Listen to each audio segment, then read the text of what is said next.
The marble staircase of the Blackwood mansion gleamed under the soft golden light of the chandelier. Guests in glittering gowns and tailored suits filled the grand hall, sipping champagne and exchanging polite, rehearsed smiles. It was the annual charity gala, the kind of night that Beverly Hills high society lived for. But this year, the gala would be remembered for something far more shocking than its expensive guest list. From the top of the staircase, Victoria Temps appeared, a 35-year-old cleaning lady in a gown that seemed to belong on royalty. The room reacted instantly. Laughter, sharp, mocking, and cruel, rippled through the air. Near the bottom of the staircase stood Richard Blackwood, the mansion's owner and one of California's most influential businessmen. He smirked and raised a champagne glass. Well, look who decided to show up, he said loudly, his words dripping with sarcasm. Our dear cleaning lady. For 2 years, Victoria had polished every inch of this mansion. She had been invisible, part of the furniture. The guests had walked past her without a glance, treating her as if she didn't exist. But tonight, Richard had invited her for one reason, to humiliate her. 3 days earlier, he had handed her a gold-embossed envelope with a cruel smile. Charity gala. Dress code maximum elegance, he'd said. I'm sure you have something suitable. His friends had laughed openly. To them, it was an obvious trap. A joke that would end with Victoria feeling so out of place she would leave in embarrassment.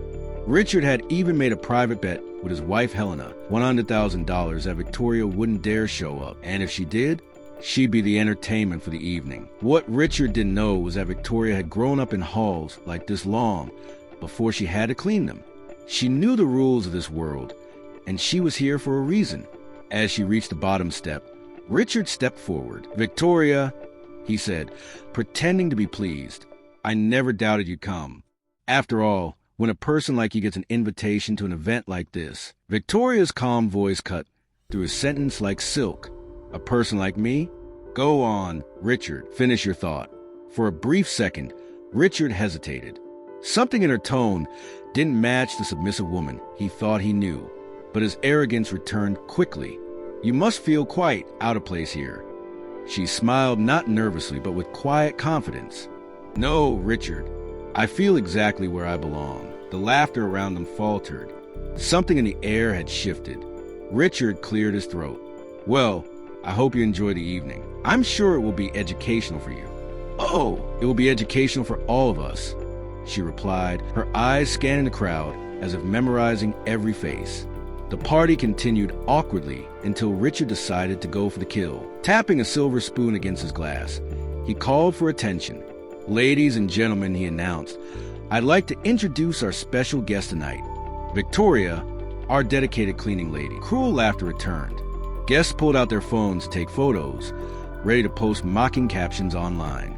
Victoria stood motionless, her posture straight, her expression serene. Patricia Weston, the wife of a senator, approached with her friends. My dear, how long did it take you to choose that dress? She asked sweetly. Must have been difficult to find something suitable. Victoria's reply was calm. This dress has a very special history. It belonged to my mother, Vivian Chambers, the daughter of an oil magnate, laughed. And where did your mother get a dress like that? A thrift shop. Victoria smiled, but there was something dangerous in her expression. My mother wore this dress the last time she attended a ballroom like this, 20 years ago, when she was still Victoria Temps. Blackwood, the room froze. Richard turned slowly, his smile fading. What did you say? It's funny, Victoria continued softly, how some people choose to forget their own family history. Helena clutched Richard's arm, sensing something was wrong. You're making this up, Richard said, but his voice lacked conviction. Victoria reached into her small purse and produced a ring.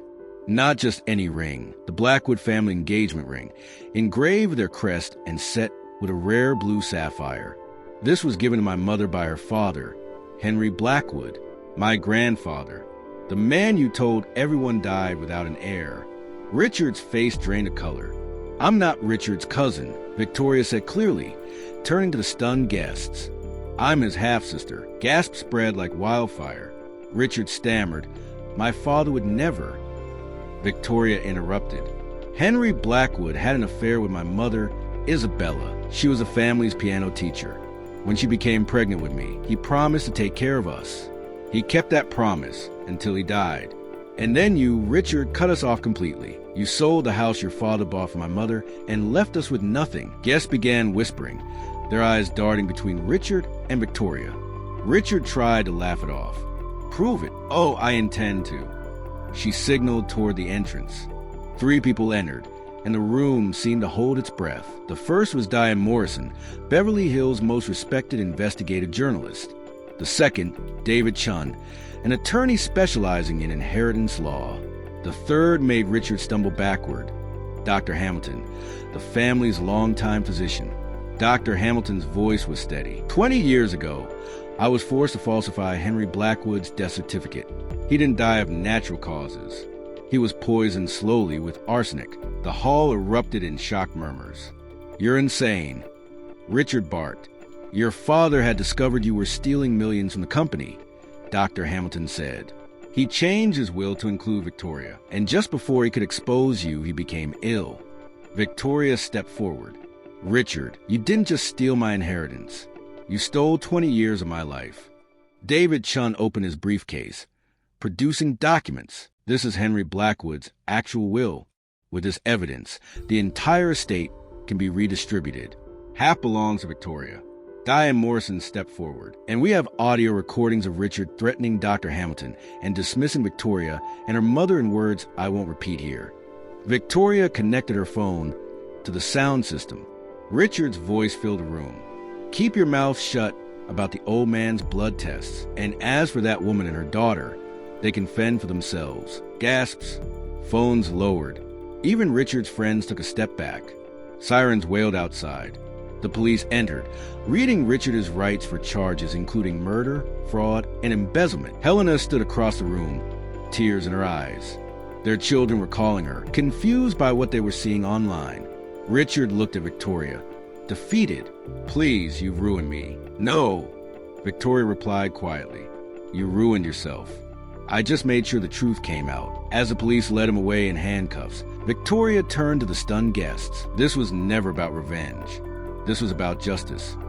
6 months later, Victoria sat in the CEO's chair of the Blackwood Company. The walls that once displayed symbols of arrogance now showcased photos of community projects and employee achievements. Profits had risen by 40% under her leadership, but more importantly, employees were treated with dignity. She turned down invitations from the same people who had once mocked her.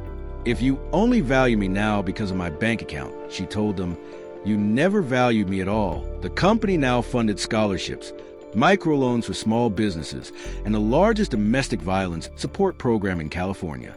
Victoria's true victory wasn't inheriting wealth. It was transforming it into something that served others. Her father would have been proud.